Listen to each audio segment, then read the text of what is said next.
Hello everyone, welcome to Focal Point. This question was asked in GATE 2019. So let's see what this is saying.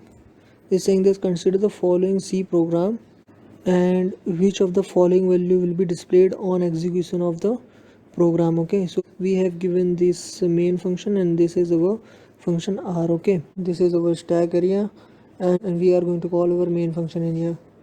So in the main function what we have given, this is our for loop, and inside the for loop we are going to call the function R. Okay, so this is our initialization, this is our condition checking, and this is our increment or decrement portion. Okay, so this will be executed because this is the initialization, so first time this will be executed, and that's why we are going to call the function R. Okay, so in the function R we are going to take a static integer number. So the static variables are defined inside the static area.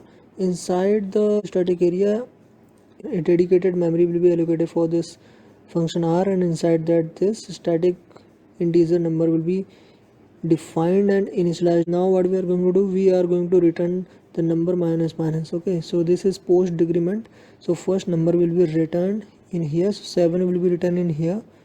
Okay, and now this number will be decremented by 1, and now this is our condition checking. So again we are going to call our function R. This line is executed once because this is static integer. Okay, so static integer are defined and initialized only once, and after that this line is not executed, and then we are going to return the value in here.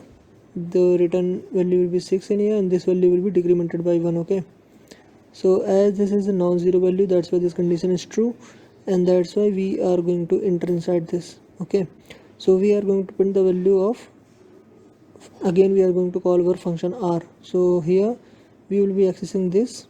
Okay, so 5 will be printed in here, and after that this value will be decremented by 1. Okay, again we are coming into this increment or decrement portion. In here again we are going to call our function R, so 4 will be returning in here.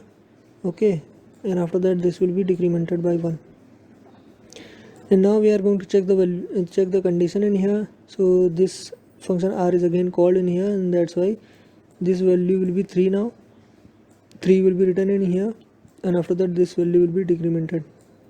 Again we are entering, so this condition is true now, so we will enter inside the for loop and value will be printed. So again we are going to call function R, and so 2 will be printed in here, and this value will be decremented. Again in here we are coming in this increment or decrement portion, so we are going to call our function R, so 1 will be written in here, and that's why this value will be decremented, and this value is written 1, and this value is decremented by 1. Okay, so this value is 0 now.